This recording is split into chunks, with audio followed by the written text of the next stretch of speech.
I just watched the Apple event, and all I've got to say about the iPhone 15 is I want it, and I want it now. I mean, I'll have to wait till I can afford it, but that should only take a couple of months, but the iPhone 15 is awesome.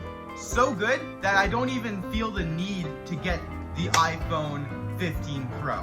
First of all, they put frosted glass on the back of the regular iPhone 15, also curved the corners so it's easier to hold in your hand.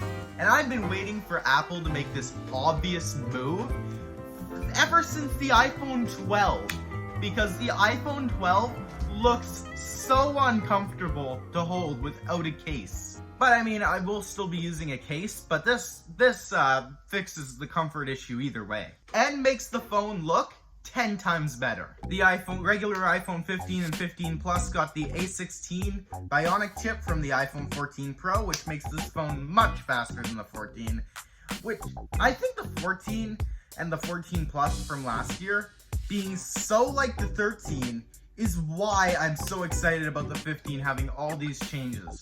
Like, they look about kind of the same from the back, but the iPhone 15 makes much needed improvements. Because the iPhone 14 and 14 Plus was just an iPhone 13 with emergency SOS and action mode.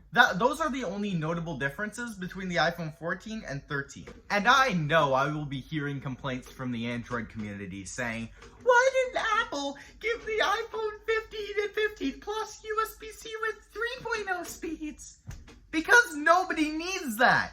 Like, I don't need 10 gigabit transfer speeds on my phone. Like, I don't even use the port except for restoring the phone. Like, in media, I get it. Like, the higher end phones are meant for, like, media and stuff. But if that matters to you, just get the Pro. If you aren't in the film industry and just use your phone as like a regular phone, just get the 15. Because the 15 has a USB-C port with USB 2.0 speeds. That's not really an issue because all you're going to be using it for as a regular user is sometimes transferring photos and videos to Windows, which shouldn't even take long, even on a 480 megabit per second connection.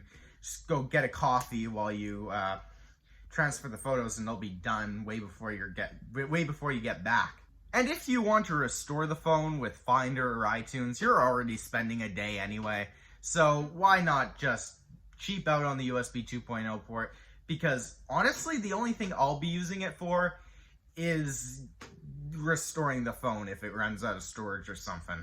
And I'm saying this as someone who films on an iPhone amateurly, but I still film on an iPhone, so I think this is kind of relates to this because I only use iCloud photos.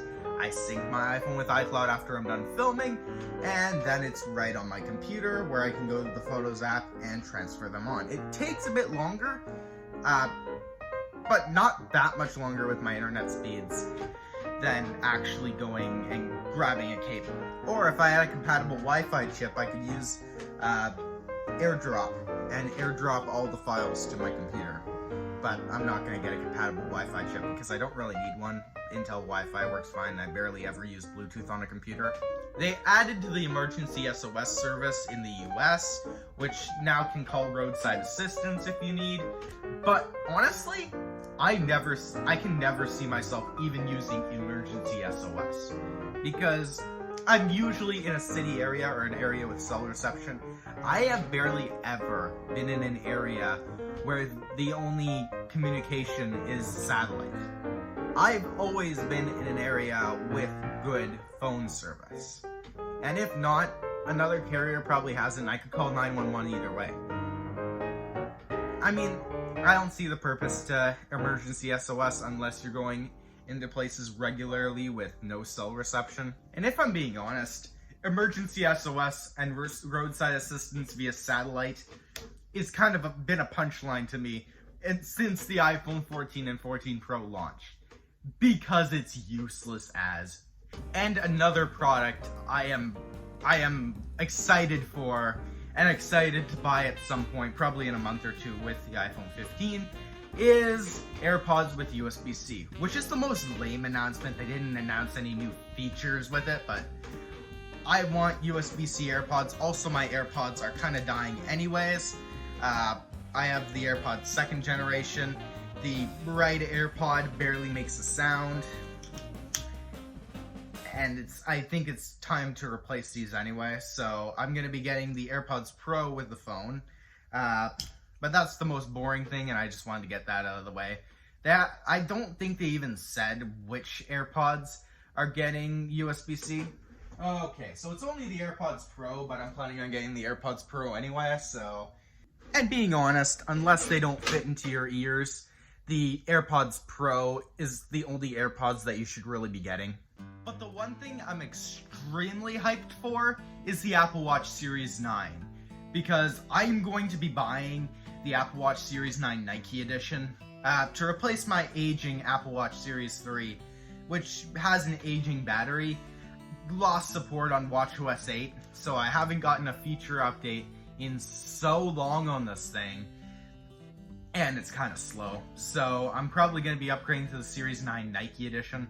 And the Apple Watch Series 9 Nike Edition bands are so nice. Like, the material that they use is 100% recycled, and there's like recycled bits in it, so you can see all the recycling, and it looks so good. Honestly. And on top of that, the Series 9 got like a bunch of improvements, like the S9 chip, S9 system on a chip, brighter display, finger gestures, which honestly I think were an accessibility feature before the Apple Watch Series 9, but now more people will know about it. And yeah, that's pretty much it for the Apple Watch, but it's going to be a tremendous upgrade from my Apple Watch Series 3. And the chip improvements go towards ultra-wideband chip, which means you can now track your iPhone precisely with Find My, like get directions step-by-step there, and find your iPhone. Also on-device Siri, so you don't have to be near your iPhone to activate Siri, which is kind of a useless feature to me, honestly, because I'm not going to get the cellular model. Also, I don't really use Siri that much on my watch and just say, hey Siri, and my phone activates, so I don't really care about that. And they released the Apple Watch Ultra 2, which basically included some more fitness stuff, like, I can't even remember, that's how non-notable the stuff is. Like, depth sensors, new watch face, S9 chip, 3000 nits of brightness, that's pretty much it. Honestly, that's just not a good upgrade for the Apple Watch Ultra, not one for me to consider it over the Series 9, honestly, because, honestly, it's not very notable. It also looks big, bulky, and it's a lot more expensive than the Series 9. Sure, if you're a scuba diver or something like that, you might benefit from the Apple Watch Ultra 2, but at that point, I just get a refurbished or used Apple Watch Ultra, because most of them will be in perfect condition on eBay, because those things are durable as hell. There's no difference between barely a difference between the Apple Watch Ultra and the Apple Watch Ultra 2, except for the chip and the brightness. For me, I see. But, yeah, just go for the Apple Watch Ultra if you want to get an Apple Watch Ultra, not the Apple Watch Ultra 2. Also, what's a little disappointing is they didn't give us an option for Space Gray on the Apple Watch Ultra 2. They also made environmentability this whole thing at the Apple Keynote. The Apple Watch SE is now made of 95% recycled materials, with an Apple Nike watch band. The Apple Watch Series 9 and Ultra have 100% recycled materials, so they're basically carbon neutral or something. I didn't really pay attention during the environmental segment. Personally, I don't think corporations can fix climate change. I think you know what, I'm not going to get into my political beliefs, but I don't think Apple is doing jack by making all their watches carbon neutral. No new Mac releases, unfortunately. I was really hoping for an M2 iMac to replace the current M1 iMac. Like, they said, first of all, let's start with Mac, but then they just said, we've transferred the whole Apple lineup to Apple Silicon, which is good, but they did that in, like,